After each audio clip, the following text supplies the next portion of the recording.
we have Trump because we had Obama. And China's Pakistan's best friend, right? Where did the general just have lunch? Was it in Beijing or was it in Washington with the President of the United States? If Iran regime change happens and an American-friendly regime comes, will that lead at least to peace finally there? No.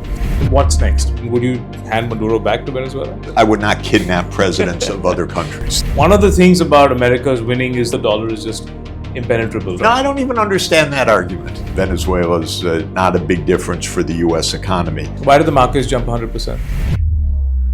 The head of ExxonMobil said this is not an investable country. There's been regime change done by America. How is this particular case different? What is it about Israel and America that's so unshakable? I have to tell you, it's a bit of a mystery. The bipartisan objective of all of this is that there must be some war happening somewhere in the world so we can sell ammunition. It's not so simple as that. Professor Sachs, you've been on a whirlwind here in India. You came for a personal visit, I just learned, but you've come at a time where you are in demand because there's so much changing with America and with geopolitics, and it's all obviously lots of changes have been happening for a long time, but it feels like in the last 10, 15 days, it's all kind of just come together. Absolute craziness. Yes. Craziness of U.S. attacks on Venezuela, seizing ships on the high seas, but then one declaration after another by Trump and by his cronies, if I may say so, that are absolutely extraordinary. And the U.S. leaving more than 60 international organizations in one executive order. Yes. It's a kind of madness in the last week. Yes.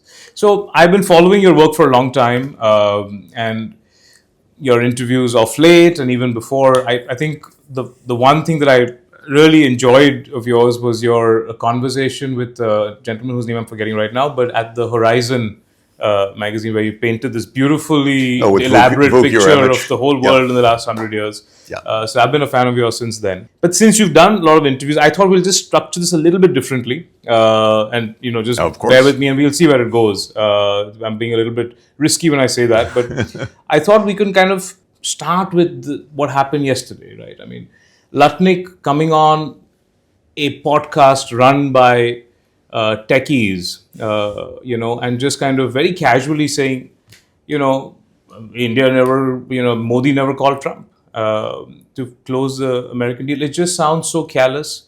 It just sounds so insensitive to what trade means for people, for livelihoods. And what we did in today's, the Indian Express did this morning was actually detailed fact check. I mean, Modi couldn't have called Trump. We were in the middle of Operation Sindoor. We were striking Pakistan at that particular point in time. He said that trade deals going forward will only get larger. So the guys who come first get the least amount of tariff. The guys who go the whole staircase also be fact checked. That's not the case. After Vietnam, they did smaller deals. So, I mean, just let me give you a few thoughts. First, I'm just hearing about this statement by Lutnik today, like the rest of us, and it was in an all-in show. I've participated in that show in the past. Yes, you have. And it's interesting. That's not only a group of techies, that's the inside group to the White House. So people should understand that this is a tech-owned White House. They bought the White House. So Lutnik feels very comfortable in this environment because this particular group within the broader Silicon Valley, for example, hosted a dinner in California where they sat Trump down next to J.D. Vance, and they explained to Trump, this is your vice president. They created Mr. Vance, who came out of their finance world. Right. So this is a group that is very heady right now. They're intoxicated with their wealth and their power. They have it. They own the media. They own the White House. They own the AI. The Pentagon is desperately after them. So there's a kind of intoxication of power right now. And that's why Secretary of Commerce would go on a show and just casually make a statement. Hey, I don't have to be careful. I run the world, and I'm with my friends, and we're the small group that runs the world. So the mindset shows. Second, to say, well, the relations between the two giant economies of the world fell apart because the prime minister didn't make a phone call. It's, of course, absurd. And at the same time, maybe even real. Real in the sense that it's not a false statement, but a measure of how unreal our reality is right now. We have a narcissism in Trump and a power in the executive branch to do things by executive decree, by presidential order, that's extraordinary. Instead of systems, negotiation, diplomacy, technical working groups, the prime minister should have made a call. So I don't even dispute the statement, but what I would underscore is how completely bizarre it is, and how it shows the collapse of any systematic governance in the United States right now. Things that are happening, attacking Venezuela, leaving UN agencies. This is the work of a small group of people, depending on a base in the US of maybe a third of the population or so, that thinks they can do things on their own, and they're testing every limit to see if there are any remaining limits. Then there is the substance of all of this. What kind of trade deal? Is the United States capable of making a trade deal? You look at the way that India has been completely and arbitrarily abused this year.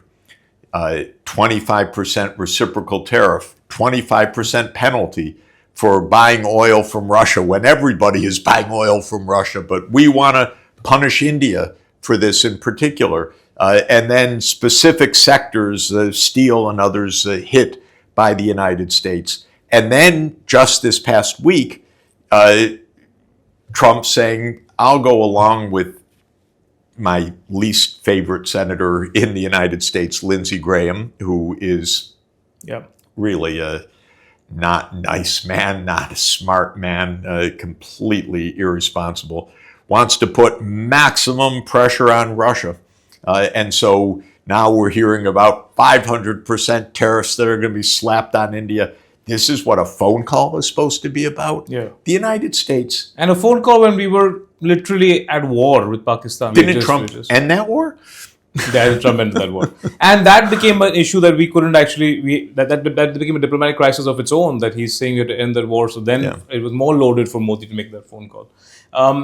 Lots of things you said, and we can go many directions here. But one thing that you've always said is this military-industrial complex that America, the American economy, the American sort of political system actually is catering to and living for. Is Silicon Valley part of that complex, or is it now something? Is there an addition to it now? What is the relationship between Silicon Valley and? That's the new thing, actually. The advent of AI in weaponry, and it's pervasive, of course. It's pervasive for intelligence, for geospatial intelligence. It's absolutely fundamental for autonomous weapons, for the drone warfare that is being, quote, perfected in Ukraine and in Gaza right now.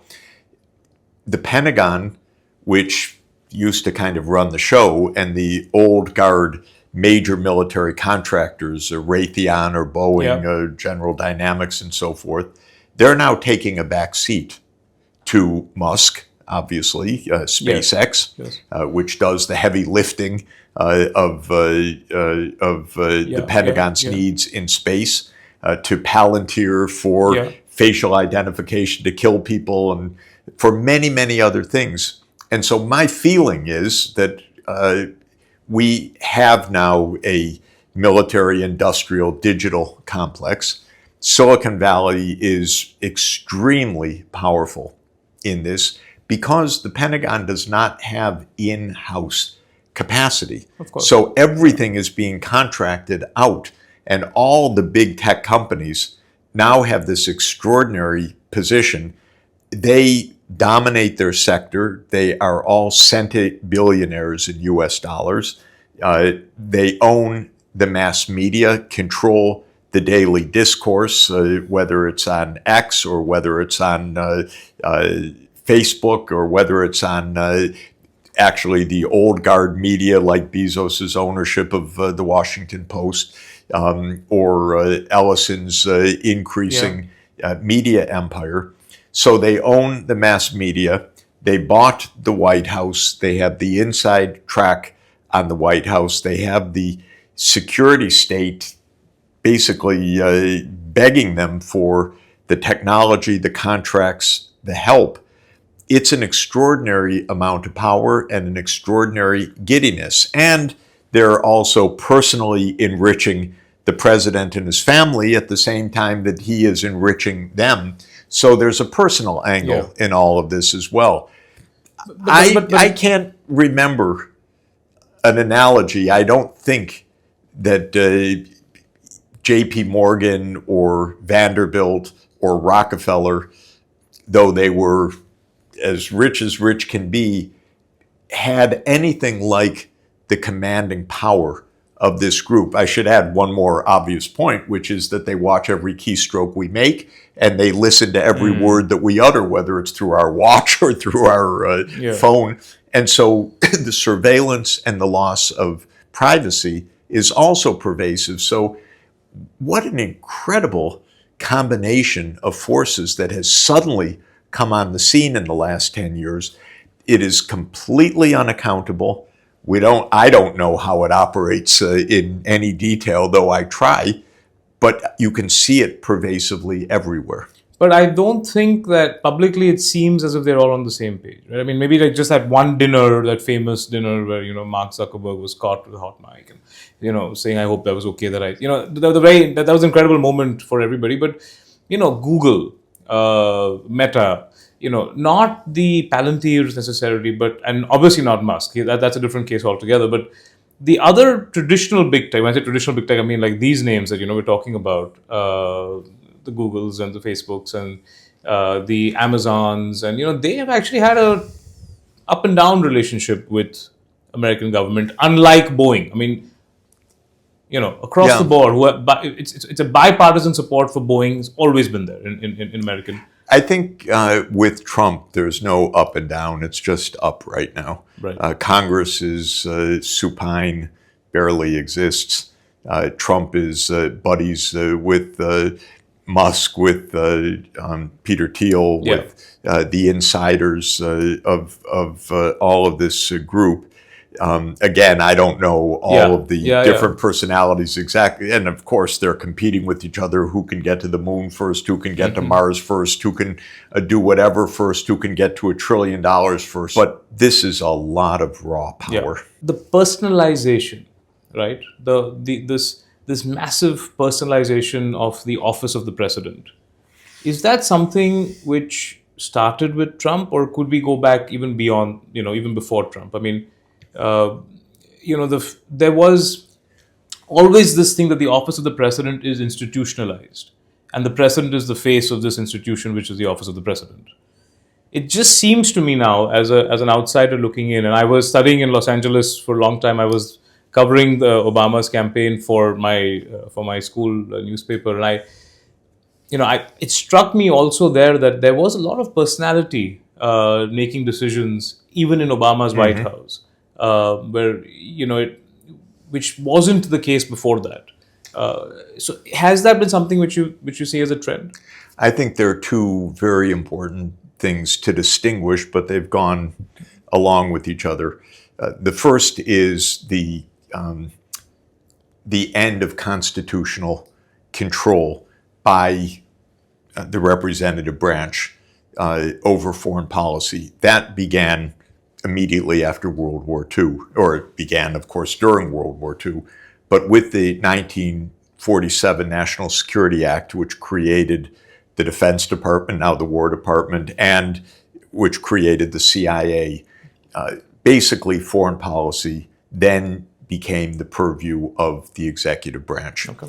And in January 17, 1961, in his farewell address to the country, Dwight D. Eisenhower, the president, who was the supreme Allied commander in World War II, so not only a general, but the general in World War II, said, our institutions, our core democracy is highly vulnerable to the military-industrial complex. That was quite a warning by a general to the public. It means that process was very, very far advanced. So the wars in the last 50 years have been executive branch wars. Congress around the edges has sometimes tried to say, no, don't do that, or we restrict you. But basically, over the last 50 years, the constitutional bounds have broken. At the same time, the political system has become more and more money drenched. And that is also a deliberate set of decisions that were taken to end restrictions on corporate giving to campaigns. So we're up to campaigns that are now $15 to $20 billion campaigns. Elon Musk, gave away $1 million a day to someone who won some lottery when they were campaigning for votes for Trump in Pennsylvania in the 2024 election. So it's a money game. And Silicon Valley effectively bought the government, put Trump in power. He's got other backers like Miriam Adelson that he absolutely listens to, because she gave hundreds of millions of dollars to make sure that the Trump is every moment aligned with Israel, and that's serious money associated with that.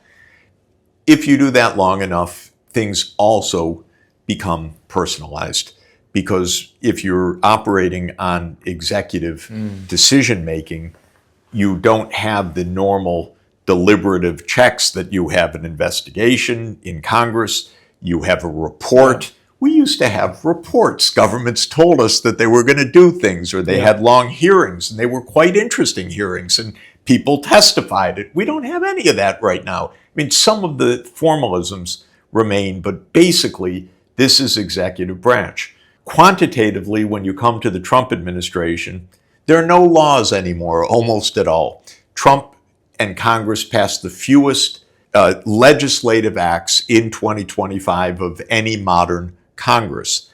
And Trump issued the most executive orders of any president. And every order that I look at, because I'm looking at a particular subset of them, like the tariffs, all start with, by the powers vested in me as President of the United States, and invoking the emergency powers in the International Economic Emergency Powers Act.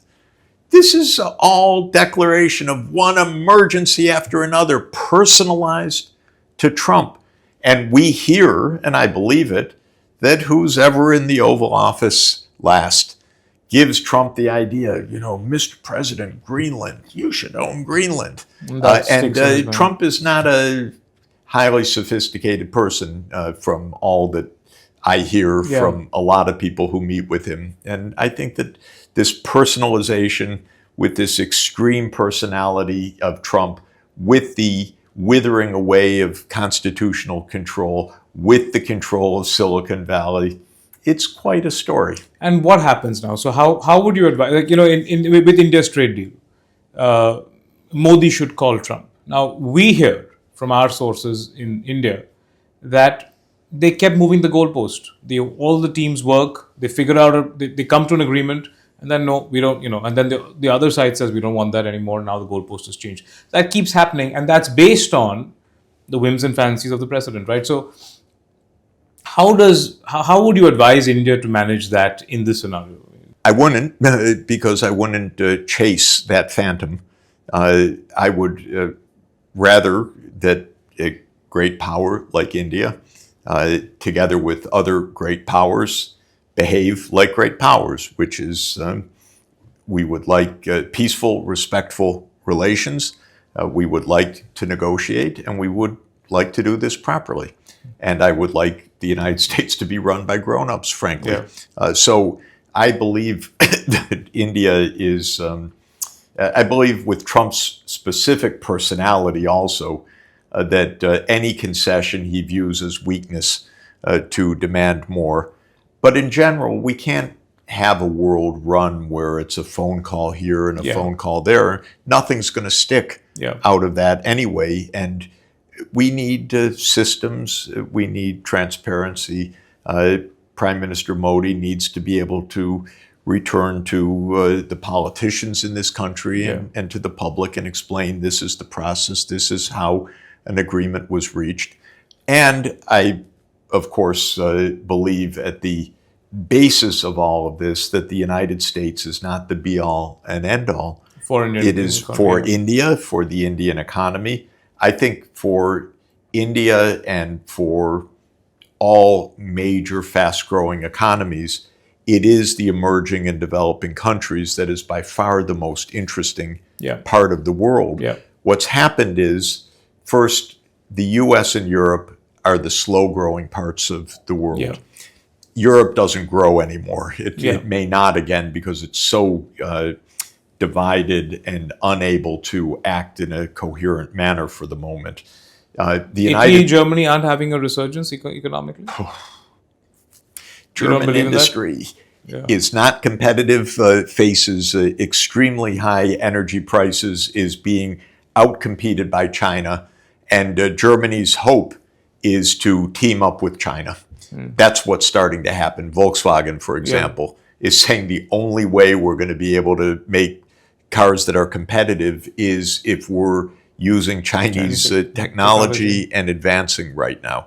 Other than that, no, there would not be a German recovery. There would be a continuing decline of the German automotive industry, which cannot compete with the Chinese automotive industry. Eastern European, the story is different. Poland and the smaller countries, there seem to be a lot of growth. Eastern Europe, it's too small, I know. Eastern Europe's success was that, and I was there to help that as an economic advisor, was that Poland, Czech Republic, Hungary built up industry that was supplying German industry. Germany was the center of the European economy. If Germany goes down, all of those countries around the edge suffer. Of course, they used to have an Eastern trade as well to Russia. That they severed, which is completely suicidal in my mind. But they've done it. And so Europe is therefore in economic crisis. The United States is not in the same kind of economic crisis, but is in a bubble because the AI is not going to, the AI valuations will not be justified because China's going to find out much cheaper ways to do a lot of this anyway. And second, the US has all of its other governance problems, including a budget deficit that's 7% of GDP, the move away from the US dollar and all rising interest rates, a big inequality of income, a new epidemic of greed among the super rich. And so all of this means the United States is not in good shape also. Then you have the 85%, the rest of the world, which is everything that isn't the US, Europe, and depending on how you count, maybe you could say Japan and Korea, but in any event, to my mind, India, China, Russia, the BRICS should see that 85% is where the huge growth is going to come in the next 30 years. So India, of course, will be the fastest growing large economy in the world, but it's not because it's selling its traditional items to the United States. It's going to be selling them to Southeast Asia. It's going to be selling them to Africa. It's going to be selling them to Russia, to China. So use the BRICS because that is where the big markets are going to be fast growing. So I thought we can break this up into a small game because we're always talking with anxiety about the unpredictability of this president, and the whole world is like, "Oh, when is this going to end?" Right? So, so let's just assume we have fast forwarded 3 years, and the Trump presidency is over. You are now the president of America. That's easy. Okay, and I'm going to just list down a few things, right? And you tell me what is it that you think you can reverse, what is it that you think is too far, you can't reverse it anymore. And if you do want to reverse it, how? If you don't want to reverse it, why don't you want to reverse it, right? So let's start with the tariff regime. 3 years later, you're the president. Would you want to reverse it? I'm hoping that within days of our discussion, the Supreme Court reverses it. Supreme Court has said they're not going to give a decision. They've held on, right? Now they've said they're going to... Well, they just said they wouldn't give a decision yesterday as we're talking, but they will give a decision. They're not going to just... And if they agree, if they say it's allowed, if they say it's legal. Oh, if they say it goes, then of course I would reverse it. I think this is madness from an economic point of view. And let's get deeper to that because there is a view that America is actually winning in this tariff war. There's a 1% of GDP is coming from tariffs. That the annual deficit is dropped from 6.9 to 6%. There is a view amongst the voters there, or that it's actually it's working for America. It depends what you mean by working. The tariffs are arbitrary, regressive, not creating any kind of real industrial policy, not leading to new growth of employment in manufacturing, as he claimed, disrupting world trade, making everything less efficient and more uncertain. And I would rather have taxes other than these arbitrary tariffs in place. So the fact of the matter is Trump gave a big tax cut for the corporate sector and for the rich, and then put these tariffs on. So to my mind, that's not sound fiscal policy. None of this from an economic standpoint, efficiency, industrial policy, the world system, long-term U.S. economic growth, employment patterns, fiscal policy, economic justice, none of it, to my mind, makes sense, which is why we had a consensus in the United States for many decades that open trade was a preferable policy, and that if you wanted to do something beyond that, well, then you would use specific industrial policy tools to do that. And that, I think, is the right answer. Of course, I'm an economist. It goes back to Adam Smith next year. Adam Smith's great work, The Wealth of Nations, will be the 250th anniversary. I think it has withstood the test of time, and that's what I would revert to. So are you saying that the whatever economic growth that the MAGA supporters are citing or are getting sort of are following is too short term? I mean, there is the one thing that has happened that has underpinned the consumption this year is a high stock market. Yeah. So if you interpret that as a signal of a huge rise of American profitability in the future, you take one view. If you view it as a tech bubble, which I do, you say, okay, that's the one bright spot. But if you look at employment data, if you look at wage data, if you look at how people are hurting in the United States. By the way, if you look, you mentioned the MAGA base. The MAGA base is a third of the American population. Trump's approval rating, depending on the week and the survey you look at, maybe 40%, maybe 38%. This is not a popular president, and this has not been popular policies, and it was not voted by Congress because it never would have been voted by Congress. The fact that the US dollar is the world's global currency, and I had Larry Summers a couple of years ago, and I asked him about alternatives, and he gave me a very catchy line. He said, "Look, where will you go?" He said, "Where will you go? Japan's a nursing home, China's a jail, and Europe's a museum. Where do you take your..." And so is that something which, and you mentioned it earlier, but I wanted to kind of elaborate on that. One of the things about America's winning is the fact that there's a view the dollar is just impenetrable. And if it does get, and if it is shaken by alternatives like crypto and gold. It's not shaken by some other currencies. How do you think about that? Completely wrong. In 10 years from now, the renminbi will be probably, 15, 20% of world transactions. It's moving very fast in that direction. China is the world's lead trade partner for perhaps, at least 100 countries, if not 125 to 150 countries in the world. China saves a lot more than the U.S. China's interest rates are lower than American interest rates. And the U.S. has weaponized the dollar. Yeah. And frankly, I think it would be foolish to continue in dollar transactions, knowing that that is precisely the instrument that holds the rest of the world by the throat. And so that, to my mind, is why in India's BRICS presidency, it should support a BRICS currency? Not a BRICS currency, but non-dollar settlements as a routine matter. Why should India say, yes, we'll allow ourselves to be punished arbitrarily by any whim that the United States wants because our banks are vulnerable to being cut out from SWIFT. The SWIFT. Why?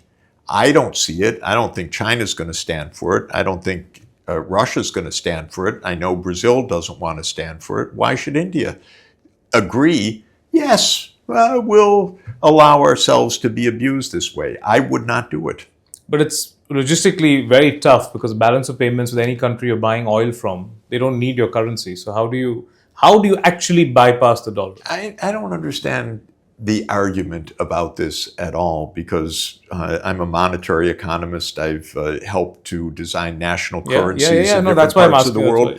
There's no problem in transacting in any currency in the world. You don't need the dollar to do it. Mechanically, it's not hard to settle in rupees. It's not hard to settle in rubles. Of course, the question then of the exchange rate and how it's managed and whether it's stable and do you have a lender of last resort behind it matters. There are network economies of scale in money, that money holding assets or denominating transactions in a particular currency is better if others are doing it. And that's why there's a certain lock on things that the pound sterling lasted a lot longer than the British Empire did. It finally gave up in 1947. And the dollar hangs on even as the U.S. share of world trade continues to go down. But at this point, because of the weaponization of the dollar, there's now active movement forward. Yeah, because I believe that China will increasingly and systematically internationalize the renminbi in the coming years, and it's taking steps to do that. The Chinese interbank payment system, CIPS, is a part of that. The BRICS bridge is a part of this. So at a technical level, this is not a problem. If rupees are convertible into rubles or into renminbi or into other currencies and they are selling things of interest, there's no problem. And that is how the world's going to be. What is the U.S., the idea, which is now a meme around the world, that, for example, the U.S. has invaded Venezuela to keep the petrodollar in order that the dollar is used, is not good economics, by the way. And the whole idea that the U.S. dollar depended on the agreement with Saudi Arabia and the Gulf to price oil in dollars is not the basis of the U.S. role. Of course, it added to it, but the basis of the U.S. role goes back to the founding of the Bretton Woods system, and it goes to the size of the U.S. economy and to the efficiency of using dollars, the depth of the U.S. financial markets in London and in New York, their unique role, the geopolitics, definitely, but all of the things which gave the dollar its dominance are fading. And especially the misuse of the dollar. So is it in India's interest to empower China and Russia by trading in that currency, by encouraging trade in that currency? Yes. And you don't, and China's Pakistan's best friend right now. Everybody, Whose best friend is Pakistan? I'm a little puzzled. Okay. Which general? Where did the general just have lunch? Was it in Beijing or was it in Washington with the President of the United States? We're talking post-Trump. We're talking post-Trump. No, I don't even understand that argument. Who brought down Imran Khan? Who has emboldened the Pakistani military in the last 3 years? It's all been U.S. more than China. Well, wasn't it? Yeah. It has been. It was Biden who brought down Imran Khan. Donald Liu, that man must go. And Trump is playing his Pakistan game. So this idea that this is a China thing. So we can trust China more than America? It's not a matter of trust. It's a matter that India should say, we need grown-up superpower relations with China, stable, and especially to have our mutual regard so that the United States isn't dividing and conquering. Correct. And isn't bullying us. This is extremely important. Here are the two largest countries in the world. And by the way, by mid-century, will be number 1 and 2 in the world economy, overtaking the United States. They're on a border with each other, which has not been stable and easy, and where the problems go back to 1914 and Mr. McMahon. Yeah. And now the two superpowers should solve that problem, not let the British legacy continue to disrupt this, where the common interest of India and China in facing a unstable U.S. and in protecting an international order are paramount. To my mind, this is a bilateral issue with India and China. And I say on the Chinese side, just to be absolutely clear, all the time, support India as the 6th member of the UN Security Council permanent seat. That's extremely important, pro-China. So don't delay, because the real problem is not India versus China. The real problem is that the Western imperial age is over, but we don't have stability right now because of the United States. I want to spend more time on this, but I want to cover a few more things, so we'll come back. But you mentioned Maduro in this piece. Again, back to my game. You're sort of the president. Would you hand Maduro back to Venezuela? Well, I certainly would not keep presidents. I would not kidnap presidents of other countries. This is a starting But now that point. it's done, can we reverse that? And second, I don't know if 3 years from now is a long time on that particular issue, but let me just say, I do not divide the world between democracies and autocracies like Biden did. Okay. I don't believe that you say, I don't like your government, I therefore intervene. So I don't really believe in any unilateral actions by any country vis-a-vis any other country on these grounds other than through the United Nations.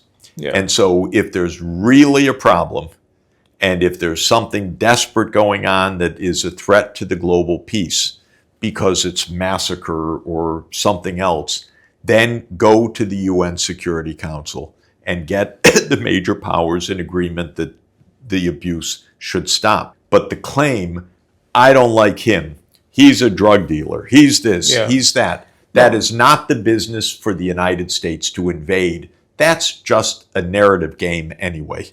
It's shocking. I mean, the whole world was shocked by it. I mean, what stops America if he has a fight with Modi, even coming and picking up Modi? I mean, it's just bizarre. But he's done it. So now I just want to understand what's next. For some reason, Venezuelan stock market was up 100% after that. I mean, I was very surprised by that. I would like you to also decode that. Why did that happen? And has the world, I mean, has America, the whole MAGA base has been retreat. Like, don't get involved with the world. Just focus on your country and your economy. That's what he claimed he would do when he started off. But he seems to be going, instead, he seems to be going the opposite happening. Yeah. And his voters seem to be liking that.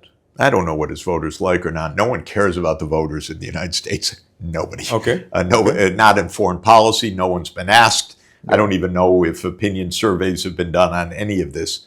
But none of this is because of American public opinion or his political base.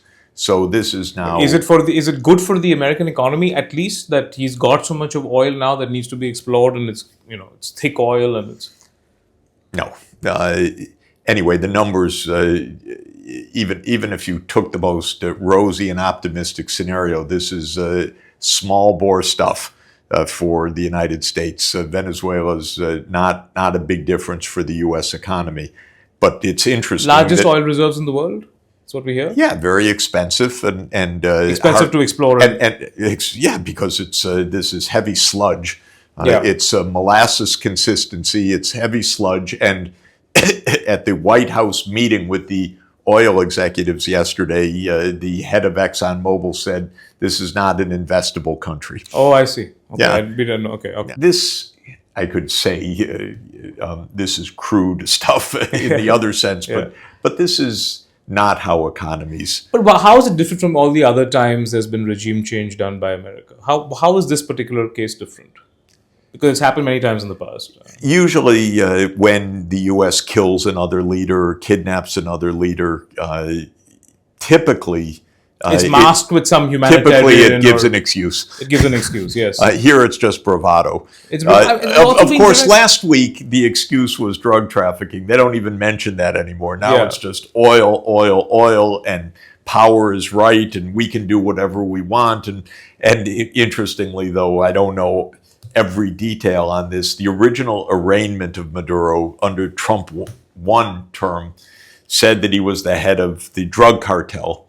And now they've dropped all of that because somebody told them, no, that phrase of the drug cartel is a slang. It doesn't actually mean a group. It was just a slang of, like we say, the blob in Washington. The blob isn't a formal organization. It's a slang. And so these people are stupid, honestly, aside from everything else. But you could say, oh, come on, Jeff, that's also and my wife, when I say they're stupid, she hates that I use the word stupid, but they're really stupid. But why are they stupid? Because they're so arrogant. Nobody calls them on that. Yeah. And so they say these things, oh, he's head of this cartel that doesn't even exist. Yeah. And then when they throw it out, they get away with it because it's such a noisy world. But isn't it in a sense refreshing that there's no cloak of humanitarian excuses for this regime change? It's very clear, and he's openly saying it's for the oil. It's to that extent, it's a... We have a deputy chief of staff, Stephen Miller. Oh, he's really a piece of work. And they call him Trump's brain, which I'm inclined to believe. He's absolutely out and out, thoroughly vulgar. And he says niceties in this world like international law. What counts is power. Okay, this is a kind of drunkenness of power. And we have it right now. It's in Silicon Valley. It's in the White House. It's in Pete Hegseth coming from Fox News to run the Pentagon, and they're having their wars and they're bombing countries and so forth. So there's a bit of a drunkenness of power right now. And that does not go well. And these days, I often make an analogy to one of the most famous episodes of history of the West, which was the Peloponnesian Wars. A lot of people have referred to that in recent years for many analogies. But one of them is that in 416 BC, in the Peloponnesian Wars, the Athenians told this little island state of Milos in the Aegean that you side with us or we kill you. And the Athenian general made a famous expression, which is repeated throughout Western history, that the strong do what they can and the weak suffer what they must. And this is how Stephen Miller talks right now, exactly this way. And this is what Trump believes. And what's interesting is that was in 416, and in 404, the Athenian state was defeated. So it was arrogance. It was incredible arrogance. Where did the arrogance lead? It led to defeat. Correct. So when I watch this bravado, this blustering, these threats, the Commerce Secretary saying, Mr. Modi should have called our president. Doesn't he show respect? This is completely self-defeating. It's arrogance. But is it also the fact that this version of power and his definition of power is the reason I feel that Trump seems to have a lot of respect for Russia and China, in spite of all the differences? There seems to be a certain sense of respect. And is he trying to just divide the world up as, I'm the biggest guy in my side of the world. Yeah. Europe, you take care of, let Russia manage Europe. I just want my border with Russia taken care of, so I'm going to take care of I'm going to invade and own Greenland. And China, do what you want with Asia. Is he thinking of the world like that? It's very interesting that there are glimmers of that, that we'll take the Americas and you take your part, but it's not quite like that. First, it really is, we'll take our part. Canada's ours. Greenland is ours. Latin America. Panama is ours. Of course, Venezuela is ours. Colombia will be ours, and so forth. So the Americas are ours. But just a footnote, the Middle East is also ours because we have Israel, and everything around Israel has to be friendly to Israel because we're Israel's protectors. So that goes all the way to Iran. That includes all the Gulf countries because we have military bases all through the Arabian Peninsula. We have to control Yemen. We're going to control, of course, the Red Sea and so forth. So we extend there as well. The Caucasus, you might think that was in Russia's neighborhood, but the Trump highway is going to cut through there because really Turkey is part of NATO. And so Azerbaijan is ours. And we need that corridor because that has to make sure that Iran is there. So, and then Southeast Asia. Can't be too careful. Yes, it's in China's area, but these are our allies, and this is our alliance. And ultimately, we're going to have that showdown with China. This is the big issue. So it's not really like it might seem right now with his good buddy Xi Jinping. It is really still lurking in the American mind. Yes, global hegemony, it's a little harder than we thought, but it's not over yet. I see. That's it. And Russia and China having a lot to do in Venezuela and just kind of being expansionists themselves. Russia expanding into Ukraine, China and the islands around Philippines, Chinese presence in Venezuela, Is that something which needed to be checked from a protector? No. If China or Russia had a military base in Venezuela, I would say that would be a problem. Trading oil after the U.S. has completely sanctioned the hell out of Venezuela, no, I don't see that as a problem. Why did the markets jump 100%?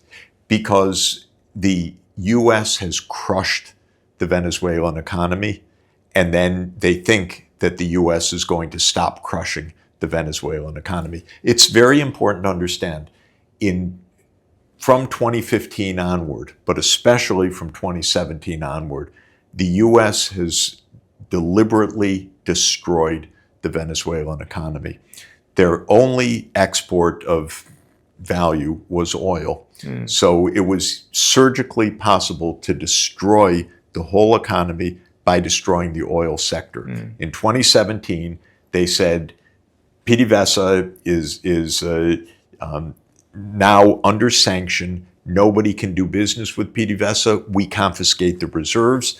They don't have financial rights in the dollar world. And oil production in Venezuela fell 75% in physical terms between 2016 and 2020. And that put the economy into total disaster. If you look at the official IMF data, GDP per capita in purchasing power terms fell 62% between 2016 and 2020. They crushed the economy. What people say now is, oh, Trump's going to end that isolation. Stock market jumps because there could be survival again. Yeah. So the U.S. can put on the pressure. Yeah. It can take off the pressure. The U.S. drives this. This is what's happening. The opposition leader won a Nobel Prize.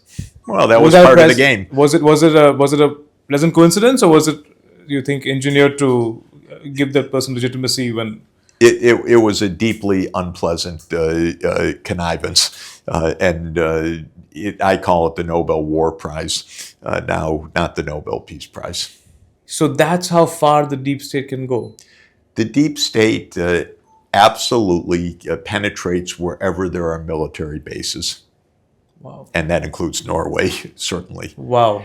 Because you're an occupied country if you have a U.S. military base.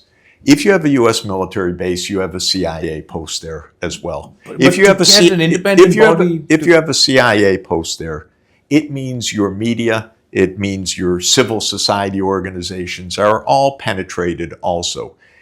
If you want to do the checklist, check whether the National Endowment for Democracy is democratizing your country as well. Wow. Because this is what the U.S. is doing in the deep state part. This isn't Trump's invention. Yeah. This goes back decades. Is America involved in Iran right now? In Iran, of course. Bangladesh? Probably. Bangladesh, I don't know as many of the facts on the ground. I did know a lot more about Pakistan and Imran Khan. And there, I think it's as clear as can be. That's as clear as can be. That there's no question. But Bangladesh also, we believe that. I think in Bangladesh, it's quite likely, just given how things went down. This is how it happens. Okay. In Iran, there's no doubt. Even, look, the former CIA director, Mike Pompeo, in his New Year's tweet, sent his regards or made some statement about all the Mossad agents running in the streets of Tehran with the demonstrators. Well, yeah, but I'm not saying that's Israel, but I'm saying in the American involvement in that. Mossad means America. Come on. This is... What makes Israel's relationship with America so bipartisan? I mean, whatever happens, America is there for Israel. How, like, whatever... I mean, and I was there, actually. I covered Netanyahu when he was in LA.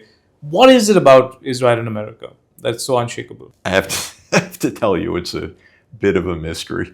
Of course, there's the money, there's the lobbying, and all the rest. But still, it's even more than one could imagine. They just seem like super glue, no matter who comes and goes. Exactly. There have been a lot of stories in the last year which are quite remarkable, that I didn't really know the details. But in 1962-63, when Israel was developing the bomb, Kennedy was trying desperately to stop Israel from developing a bomb. He really believed in non-proliferation. Right. And it turns out, and now it's so thoroughly documented, it was the CIA that was undoing Kennedy's efforts. And it was especially led by James Angleton, who was the head of counterintelligence, who was facilitating Israel getting the bomb within the U.S. government itself, and contrary to Kennedy.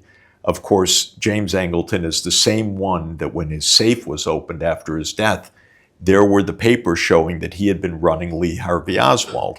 So there's a lot that we don't really understand. And the larger objective, the bipartisan objective of all of this, is that there must be some war happening somewhere in the world so we can sell ammunition. Is that as simple as it gets? It's not so simple as that, though there's a business side, definitely. I don't think it's only business. I think it is domination. There are a lot of motivations, but basically the United States, like any would-be grand empire, wants to have its way. It wants to control the politics. It doesn't want noise. It wants to be able to impose sanctions. It wants other prime ministers to call them, not for them to call other prime ministers. And so this is a mindset that is quite deep. Again, learn from the English, learn from the British Empire, and to this day, now with a Trumpian version of it in operation. If Iran regime change happens and an American-friendly regime comes, will that lead at least to peace finally there? No. So it's in their interest to keep a conflict going? It's not to keep the conflict going. It is the hubris that has led to 100 or so regime change operations where the U.S. seems to believe will run things afterwards. I don't think it was to keep violence in Afghanistan that they invaded Afghanistan in 2001. I thought that they felt they'd get it in order. I think they felt that they'd get Iraq in order. I think that they felt that Bashar al-Assad in Syria would fall within a year or two when Obama tasked the CIA to overthrow the Syrian government. I think that they believed that Libya would fall into their lap with all the gas in 2011 when they pushed out Gaddafi.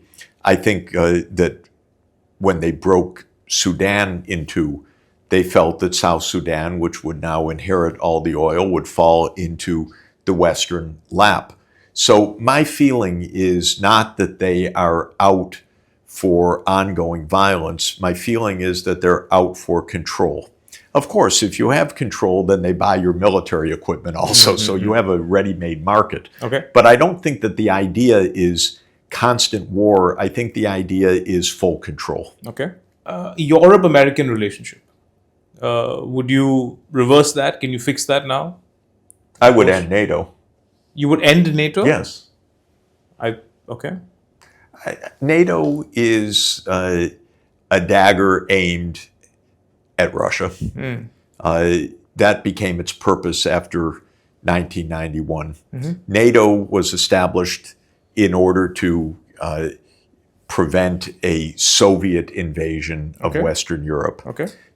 When Gorbachev disbanded the Warsaw Pact, the United States should have ended NATO. Okay. In February 1990, the United States and Germany promised Gorbachev that in the context of German reunification, NATO would not move 1 inch eastward.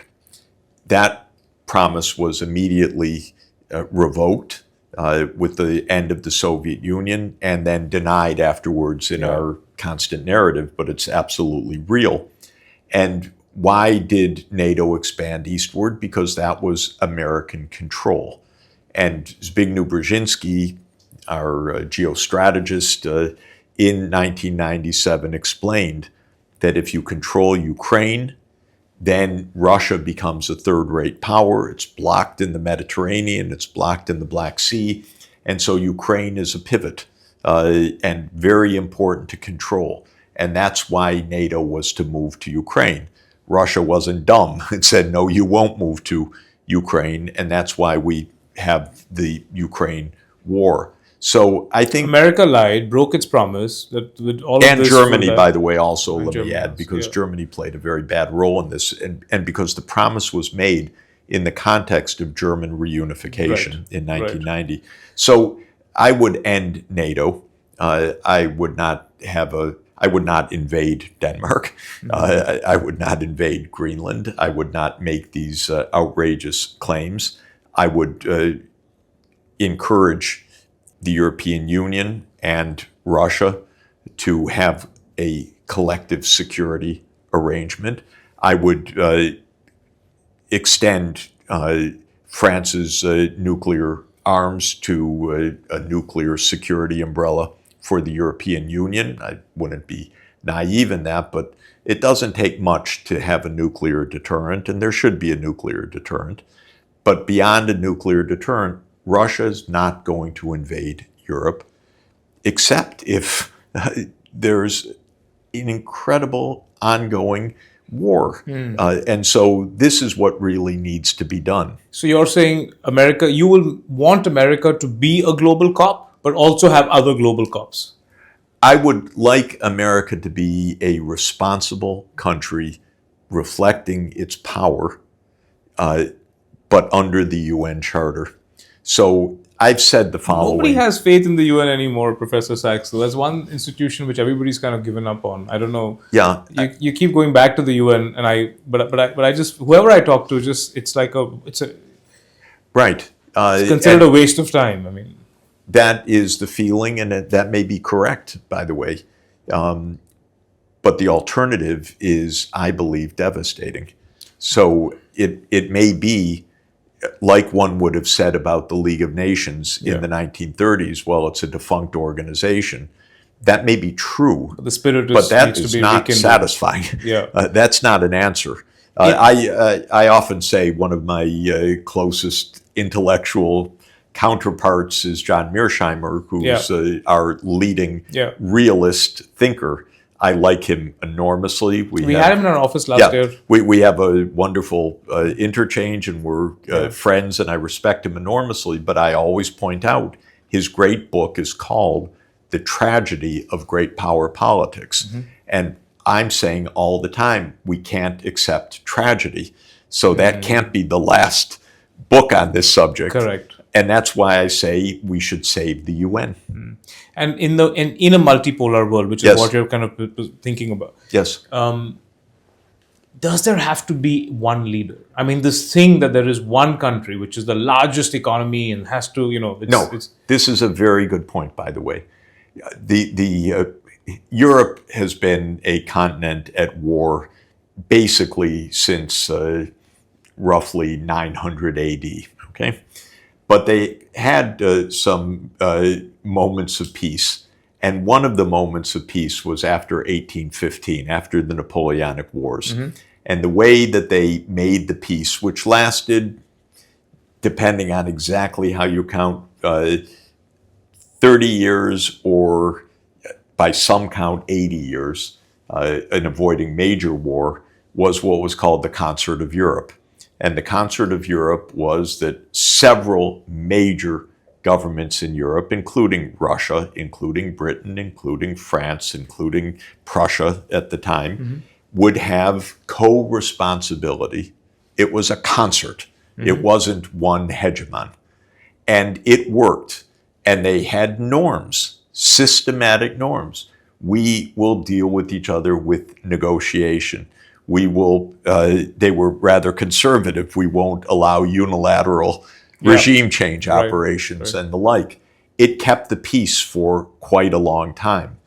At the tail end of the 19th century, there was the war that created, wars that created German unification, and there were the wars that created Italian unification. And there was the Crimean War, but there wasn't a European-wide war. And the great diplomat at the end of the 19th century was the German Chancellor Bismarck. And Bismarck was a genius at maneuvering and but he wanted peace. He was fundamentally for peace through diplomacy. And he, of course, was chancellor at the behest of the Kaiser, Kaiser Wilhelm. And when Kaiser Wilhelm died and his son, Wilhelm II, took power, the son was a hothead. The son said, now it's time for Germany's place in the sun. We need our navy. We need to compete with the British Empire and so forth. And Bismarck said, no, we don't need a navy. We don't need to compete. We need this concert of Europe. And the son said to Bismarck, what will you do if the British arrive on our northern shore? And Bismarck said, well, I'll have them arrested. And the Kaiser threw him out and proceeded to try to build a navy against the British. And of course, eventually World War I came as a result of this German unification and so on. So many lessons of this.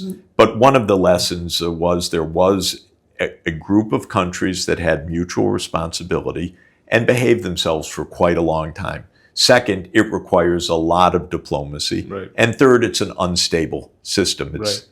When power balances change, it can break. We don't have any kind of system right now like this. Yeah. The rise of China is viewed as a threat, direct threat to the United States, because the U.S. expected a unipolar U.S. world.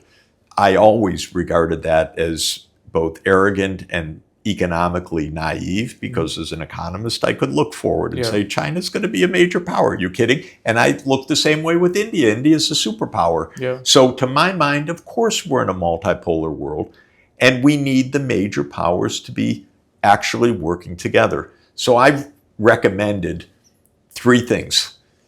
One is what I call spheres of security, which is that the great powers should stay out of each other's neighborhood. Mm-hmm. I don't want Russia or China building a military base in Venezuela or Mexico, and they have no right to do it.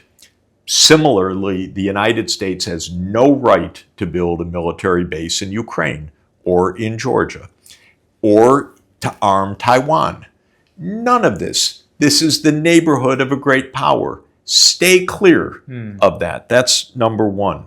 Number two, and similar with spheres of security, it's a little harder with India and China abutting each other in the Himalayas, but respect buffer states like Bhutan, like Nepal, and so forth, and demilitarize the region at the border for sure on both sides. This is spheres of security. Second, good neighbor policy. We had two Roosevelts as president. One of them was an imperialist, straight out and out, Theodore Roosevelt. His sixth cousin, Franklin Roosevelt, was, in my mind, the greatest president of the United States. And when he came into office, he repudiated his distant cousin's imperialism in the Americas. He said, we're going to have a good neighbor policy. And he said, we're not going to send the Marines to the other countries. Now, Trump is the first Roosevelt 10 times over, blatantly saying, we own the Americas even. I want the great powers to go back to good neighbor policies in all of their respective domains. China has a big responsibility not to scare the wits out of its neighbors. India, similarly, it's the hegemon of this region, but it shouldn't dominate the region militarily. The United States has no right to do what it's doing in the Americas under Trump. So that's the good neighbor policy. And the third pillar of my foreign policy agenda is the United Nations. I refuse to believe it's over until it's over. And to really be over means that we have reverted to full-scale war. Until then, I want us to avoid that war. I like the UN Charter. I think the principles are right. I want the Security Council to work. For the Security Council to work, we need India to have a seat on the Security Council. And by the way, while there are many claimants to a Security Council seat, India is the only absolutely, completely, 100% indisputable claimant. Not Japan, not Brazil. Nobody else measures up on every criterion to India's size, scope, superpower status, and it needs to be there, and China needs to make that happen. And track record. But then the two will benefit from this. That's my point. And India's track record. I think that's the biggest qualifier. We have never invaded. We don't go around doing this kind of stuff. Perfect. Which everybody else does. If you want security, you need to do that. Last question before I let you go. I think my opinion again here is America's most successful export has been the American dream. It is now the world's dream. You study, you take a loan, you do your education, you get great education, you work hard, you live a life of freedom, you get a house, you've got kids, you've got a soccer, you have a Volvo driving you to the kids to a soccer match. That entire image, and you retire well and peacefully and live happily. That entire image of the American dream You have been talking about how, it's, you've said lots of things very revelatory about what makes that look so good from the back. It is the military industrial complex, the deep state that kind of keeping American economy as that big aspiration for the world. Has that dream been sold as a lie to the world? And when that dream is exposed in a sense as unviable for everybody to chase, is there another dream that takes its place? The American dream was not a lie, but it was just a piece of the truth. And America has multiple characters to it, and multiple faces and multiple tendencies. And while you say that the American dream was the great export of America, the great import of America was people from all over the world. And as you know, and people here know, the group in America that is the top educated, most professional group are the Indian Americans living in the United States right now. It's our professional class. So this has been a wonderful success. And where did America's great scientific leadership of the last 75 years come from? Well, you could say it came from Hitler, because Hitler pushed a whole generation of scientists to the United States, and the United States at the time opened its arms to them. And I know I'm a direct beneficiary of that, because by the time I got to primary school several decades ago, we had a mathematics curriculum which was modern, which could educate me beyond basic arithmetic and teach me something that would be technically valuable for my life, and that happened throughout the U.S. economy. Now, America had another face, without question. It is a settler colonial country settled by British colonies who then fought violently across North America for conquering a continent. And it was racist, exclusionary, slave-owning, and genocidal. That's this brutal. is I mean, this is true.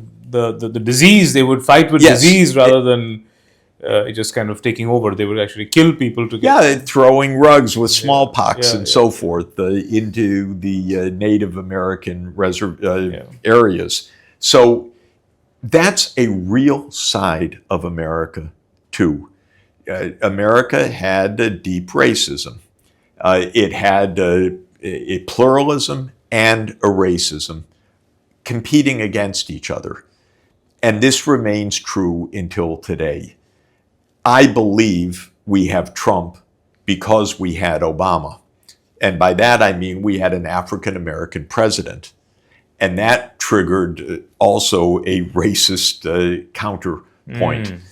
So I think that at a sociological level, at just the level of the field, without Obama, there was no Trump. What's happening in America is that diversity is still in its ascendancy, without question. Demographically, the U.S. used to be 85% white European, basically. And now it's something like 55%, we say white non-Hispanic, because strangely, Hispanic white by skin color is not the American dominant group. By 2042 or so, according to the U.S. Census, America will be a minority of white non-Hispanic. Wonderful. I live in New York City.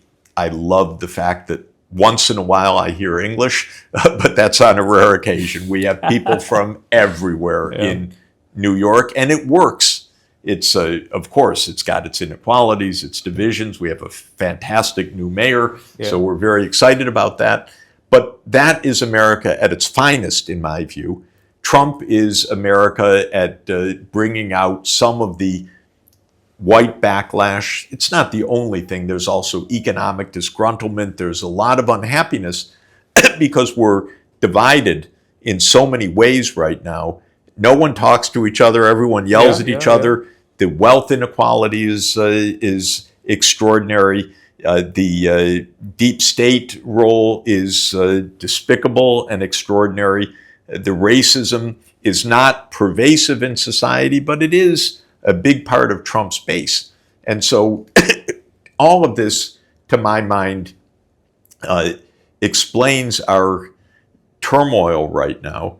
If we can get through this without disaster, if we can avoid world confrontation, if we can keep alive international law, if India continues its dynamic growth, if Africa joins finally this economic takeoff, which I think is possible as well, we'll have a multipolar world, and we'll have a United States which actually then will have this wonderful strength that it has people from all over the world, and it will regain its composure and its sense. It will not run the world. It will not try to run the world. It will try to enjoy life, have prosperity, and get along with the rest of the world, but not run the world. We're not at that level of wisdom right now, unfortunately, of saying we don't want to run the world, we just want to have a quality of life. You pointed out that that was, in a sense, what Trump was saying to MAGA. No, we're going to take care of ourselves. Yes. Of course, you see the deep state is so much more powerful, and Trump's megalomania is so unstable that we're not having that direction, but we could in the future. One of the things I think comes in the way is this obsession for GDP, and who's the largest GDP and who's bigger. That competitiveness amongst nations, that there's a ranking, and does it even make a difference what the GDP is?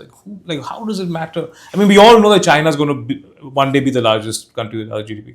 Yeah. That metric is so important to the world. Why is that? I mean, why aren't we talking about per capita GDP? Thank you why for aren't we mentioning talking it. about happiness indexes and quality of life and things like, And why are we talking about who's number one, who's number two, rather than the quality of life, peace, cooperation, enjoying culture, Yeah, using exactly. our new technologies? Of course, this is the enlightenment that I hope for.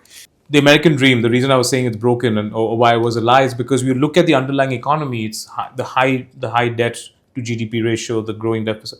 All of that stuff is what powered that American dream in some way. Now, will the world look at another model? One of the things that the RSS chief has told me, and I think he said publicly as well, is the world needs a new model beyond American capitalism. Is that model going to be Chinese model now? Will it be more autocracy mixed with capitalism? How does that American dream now evolve? Is what I was trying to get at. Countries all share in our technological revolution. So in some sense, there's a similarity going on anywhere in the world. Right. If you walk down the street in Mumbai or Kolkata or any other place, everyone's on the phone using the same apps, doing the same things. That's true in an African city. That's true in Moscow. That's true in Shenzhen. So in one sense, we're all part of the same global technological systems. Mm-hmm. That's undeniable. At the same time, if you're in India or in China or in Russia or in the United States, the culture, the nature of the discourse, the political systems are very distinct. And the characteristic feel of the economies are also distinct. There is something called culture. It's real. Yeah. Political culture, I've learned over many decades, is real. To me, President Xi Jinping has an imperial feel of a Chinese emperor. Mm-hmm. To me, President Putin has the feel of a tsar. Mm-hmm. But that's not terrible. That's Modi? Culture. What about Modi? And Prime Minister Modi, I think, really reflects and helps to bring about a new pride in India as a superpower, which it is. But I feel the culture as really reflecting something that is persistent and ongoing and not to be feared, but to reflect diversity. And so I am rather impressed by Chinese statecraft in many, many ways. But I also know that it's been honed, at least since 200 BC with the Han dynasty, that centralized administrative, bureaucratic Confucian system, you can see that all the way to the present. Fine. That's not going to be the system in some other places. And so I don't want us to have one hegemon. We all are going to live together with AI. We're going to live together with the climate crisis. We're going to live together with green technology, electric vehicles. Many things will be common for the world. But we're going to have our diversity. We're going to have our culture. We should respect that. We should understand that's not the threat. China's not going to take over India. Believe me. India's not going to take over China. China's not going to invade the United States. Russia's not going to invade Europe. We should all calm down, put away our missile toys and other things, and get on with the issues that are really important for well-being. Well, Sachs, thank you so much for your time. I appreciate it. Thank you so much.